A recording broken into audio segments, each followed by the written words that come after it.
Hello दोस्तों, आज हम बात करेंगे हाल ही में डिज्नी प्लस पर रिलीज हुई क्रूएला के बारे में। क्रूएला ये एक ऐसा एंटी हीरो कैरेक्टर है जिसे हमने लाइव एक्शन और एनिमेशन शोज में एज अ विलेनस तो बहुत देखा है, मगर आज इस स्टोरी के थ्रू हम क्रूएला की स्टोरी को एक अलग ही पर्सपेक्टिव से देखेंगे। और इस कैरेक्टर में हद से ज्यादा जान डाली है बहुत ही गॉर्जियस और टैलेंटेड एमा स्टोन ने। क्रूएला हमें बचपन से अपनी कहानी सुनाती है। उसका असली नाम एस्टेला था और बहुत ही अलग और 2 कलर के बाल होने पर सभी लोग उसे हमेशा उससे दूर रहते थे। क्रूएला को उसकी सिंगल मॉम पाला करती थी। जब एस्टेला यानी क्रूएला स्कूल गई तो उसकी माँ ने उसे अपनी क्रूल या साइको साइड क्रूएला पर कंट्रोल रखकर एक अच्छी लड़की बनकर रहने को बोला। लेकिन एस्टेला हमेशा ही स्कूल में लड़ती झगड़ती रहती थी। उसके सिर्फ 2 ही दोस्त थे, एक तो उसका कुत्ता बडी और दूसरा उसकी स्कूल की क्लासमेट अनीता। बहुत ज्यादा लड़ाई झगड़ा करने की वजह से फाइनली एस्टेला को स्कूल से एक्सपेल करने की नौबत आ जाती है। तब एस्टेला की मम्मी उसे पहले ही स्कूल से निकलवा लेती हैं। ये माँ बेटी अपना बोरिया बिस्तर बांधकर लंदन की तरफ निकल जाती हैं। एस्टेला हमेशा से ही एक फैशन डिजाइनर बनना चाहती थी, तो बड़े शहर पहुंचकर एस्टेला को इस चीज में आसानी भी होगी। लंदन पहुंचने से पहले एस्टेला की माँ अपनी एक पुरानी फ्रेंड से मदद मांगने के लिए जाती हैं।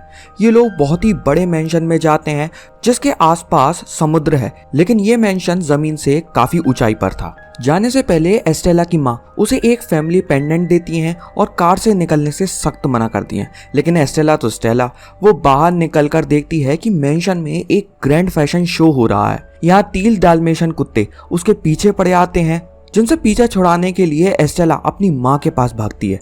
लेकिन थोड़ी अजीब चीज यहाँ पे ये होती है कि ये डाल्मेशियन एस्टेला को इग्नोर करते हुए उसकी माँ पर झपट्टा मारते हैं और उसकी माँ खाई से नीचे गिर जाती हैं। इसके बाद इस एरिया की छानबीन शुरू हो जाती है, जिससे बचने के लिए एस्टेला अपने पपी के साथ यहाँ से भाग जाती है। लेकिन इस चीज में उसका पेंडेंट यहीं छूट जाता है। अपनी माँ के मरने का जिम्मेदार एस्टेला खुद को मानती है, क्योंकि अगर वो कार में बैठी रहती तो ना तो कभी डेल्मेशियंस उसके पीछे पड़ते और ना ही वो डेल्मेशियंस बाहर आकर उसकी माँ पर झपट्टा मारते। एक कचरे के ट्रक में बैठकर एस्टेला और बडी लंदन पहुंच जाते हैं। एस्टेला को जेस्पर और होरेस नाम के 2 बच्चे मिलते हैं और कोई भी रहने का ठिकाना ना होने के कारण स्टेला इन दोनों के पीछे पीछे ही आ जाती है। वो अपने बाल को हमेशा डाई करके रखती है और 10 साल बाद हम लोग देखते हैं कि ये तीनों एक्सपर्ट चोर बन चुके हैं, और ऐसे वैसे चोर नहीं, लिटरली एक्सपर्ट चोर। हालांकि ये तीनों पिक पॉकेटिंग जैसे छोटी मोटी चोरियां ही करते थे। इनकी सारी चोरियों के लिए स्टेला बहुत ही प्रोफेशनल और सुंदर तरह से डिस्गाइज डिजाइन करती थी। मगर स्टेला को एक बात हमेशा खलती थी कि उसकी माँ उसे जैसा बनते देखना चाहती थी वो वैसी बिल्कुल भी नहीं थी। स्टेला के बर्थडे पर जेस्पर उसे लंदन के सबसे फैशनेबल स्टोर लिबर्टी में अपनी जुगाड़ से एम्प्लॉयमेंट दिलवा देता है। स्टेला हमेशा से ही लिबर्टी में काम करना चाहती थी, क्योंकि वहाँ बेस्ट फैशन डिजाइनर्स ऑपरेट करते थे। लेकिन वहाँ उसे एक फैशन डिजाइनर नहीं बल्कि जेनेटर की नौकरी मिलती है। टॉयलेट साफ करते करते और इधर उधर पोंछा मारते मारते वो अपने बॉस से अक्सर उसे बस एक अकेला चांस देने को बोलती थी, लेकिन उसका बॉस उसे कभी भी भाव नहीं देता था। एक दिन उसे रात में रुककर पूरी बिल्डिंग साफ करने का टास्क मिला था, लेकिन फ्रस्ट्रेशन में एस्टेला अपने बॉस के केबिन से दारू की बोतल निकाल कर टुन हो जाती है और बाहर एक डिस्प्ले विंडो को अपने हिसाब से सेट करने लगती है।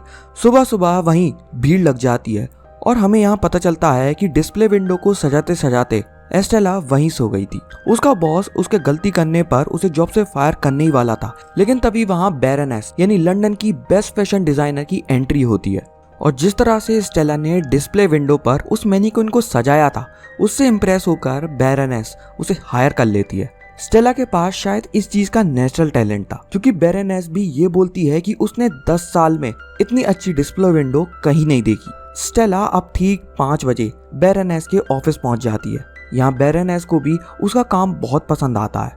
धीरे धीरे अपने टैलेंट से स्टेला बैरनेस की खास बन जाती है। यहाँ वो देखती है कि बैरनेस एक बहुत ही सीक्रेट सेफ में अपने प्रेशियस गहने या फिर कहें जूल्स रखती थी।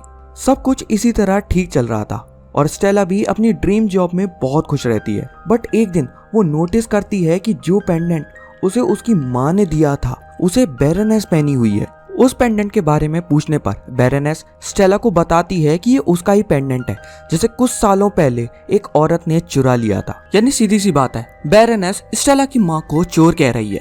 यहाँ स्टेला को बहुत गुस्सा आता है और वो अपने पेंडेंट को बैरनेस से वापस लेने का प्लान बनाती है। और इसके लिए वो अपने दोस्त जेस्पर और होरेस के साथ मिलकर एक हाइस्ट प्लान करती है जिसमें ये लोग पार्टी के दिन बेरेनेस से उस पेंडेंट को चुरा लेंगे। पार्टी के दिन Jasper underground camera control panel तक पहुंच जाता है और बोरेस भी जुगाड़ के साथ सेफ तक पहुंच जाता है। स्टेला यहाँ एक black and white theme party में सबसे अलग और सबसे सुंदर गाउन पहनकर आती है ताकि वो पूरी तरह स्टैंड आउट कर सके और सबका ध्यान उसी की तरफ ही हो। लेकिन इस ऑपरेशन में ट्विस्ट तो तब आता है जब क्रूएला यानी स्टेला को पता चलता है कि वो पेंडेंट बेरेनेस के पास ही है, सेफ में नहीं। हालांकि बेरेनेस स्टेला को पहचान नहीं पाती, लेकिन वो काफी हद तक उसके दूसरे रूप यानी क्रूएला से चिड़ी हुई थी, क्योंकि क्रूएला के अपीयरेंस और उसकी एंट्री की वजह से सभी का ध्यान उसी की तरफ था और बेरेनेस के शो में बाकियों का ध्यान उसे छोड़कर किसी और पर जाए, ये बात उसे बिल्कुल भी पसंद नहीं थी। तभी जेस्पर एक डिश में बहुत सारे चूहे डालकर बेरेनेस के सामने ले आता है। इससे बेरेनेस डिस्ट्रैक्ट हो जाती है और क्रूएला पेंडेंट स्नैच करके अपने डॉग को दे देती है। बेरेनेस क्रूएला के डॉग बडी को वो पेंडेंट ले जाते हुए देख लेती है और तुरंत एक स्पेशल टाइप की विसल बजाकर अपने कुत्तों को बडी को चेस करने का ऑर्डर देती है। क्रूएला को ये देख 10 साल पहले वाली बात याद आ जाती है कि उस रात जिस दिन उसकी माँ मरी थी, बेरेनेस ने वही विसल बजाई थी जिससे क्रूएला की माँ मारी गई थी। इस चेस में एक डाल्मेशियन डॉग गलती से पेंडेंट को निगल लेता है। क्रूएला और उसकी गैंग भी जैसे तैसे वहां से भाग जाती है और क्रूएला इन दोनों को बताती है कि उस दिन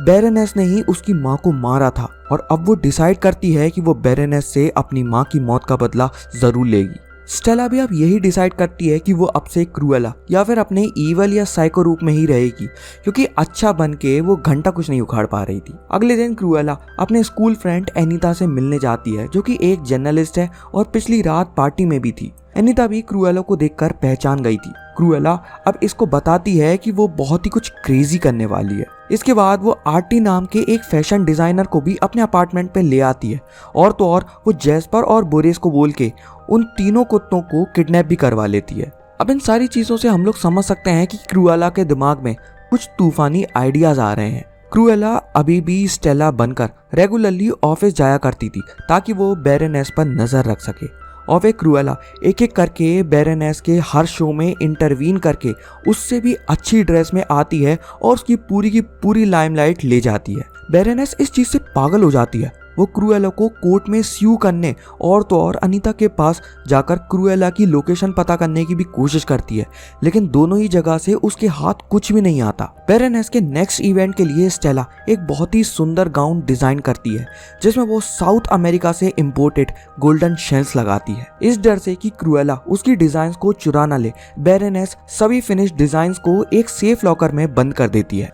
वहीं क्रूएला जेस्पर से बोलती है कि वो बेरेनेस के कुत्तों की खाल से एक बहुत ही सुंदर कोट बना सकती है। अब शो का दिन आ जाता है और जैसे ही सेफ को खोला जाता है उसमें बहुत सारी फ्लाइज निकलती हैं और यहाँ से हमें पता चलता है कि एक्चुअली जो शेल्स एस्टेला ने गाउन के लिए यूज किए थे वो एक्चुअली फ्लाइज के अंडे थे। इन फ्लाइज के कारण सभी लोग बिल्डिंग से बाहर आते हैं जहाँ क्रूएला अपना रोड शो कर रही है और यहाँ से बेरेनेस पहचान जाती है कि स्टेला ही असल में क्रूएला है और तो और उसने उसके कुत्तों को मारकर उनकी खाल का कोट भी बनाया है। क्रूएला जब अपने घर वापस आती है तो वहाँ बेरेनेस ऑलरेडी रहती है और वो अपने आदमियों से कहकर क्रूएला को बांधकर इस अपार्टमेंट को जला देती है। यहाँ हमें एक और चीज ये पता चलती है कि क्रूएला ने एक्चुअली बेरेनेस के कुत्तों को नहीं मारा और वो अभी भी जिंदा है।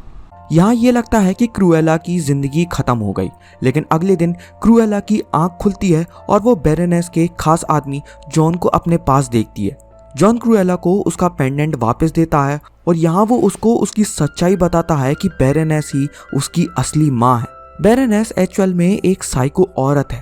उसने अपनी बेटी को जन्म देने के बाद ही उसे मारने का फैसला किया, लेकिन जॉन ने क्रूएला को मारने की जगह बैरन घराने की एक नौकर यानी स्टेला की माँ को उसे सौंप दिया। जॉन उसे ये भी बताता है कि क्रूएला के पापा मरने से पहले अपनी सारी जायदाद उसी के नाम कर गए थे। क्रूएला को ये सब सुनकर बहुत ज्यादा दुख होता है। वो सबसे पहले तो अपनी रियल फैमिली यानी जेस्पर और बोरेस को जेल से छुड़वाती है, जिन्हें स्टेला को मारने के झूठे इल्जाम में फंसाया गया था। जेल से भागने के बाद ये लोग क्रूएला के नए प्लान पर काम करना स्टार्ट कर देते हैं और बेरेनेस की पार्टी के हर गेस्ट को हैंड टेलर्ड फैब्रिक भिजवाते हैं। बेरेनेस को भी अब तुरंत ये पता चल जाता है कि क्रूएला अभी भी जिंदा है, तो वो भी उसके लिए रेडी हो जाती है।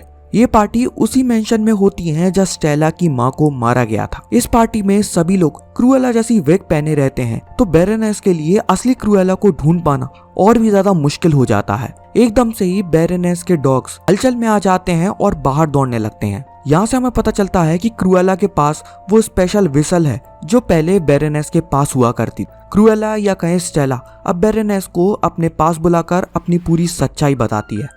सब कुछ जानने के बाद बैरोनेस एक बार क्रूएला को गले लगाने के बहाने उसे क्लिफ से नीचे पुश कर देती है, लेकिन उसे ये करता देख पार्टी का हर एक गेस्ट देख लेता है, क्योंकि जेस्पर और बोरिस सभी गेस्ट को बाहर ले आए थे।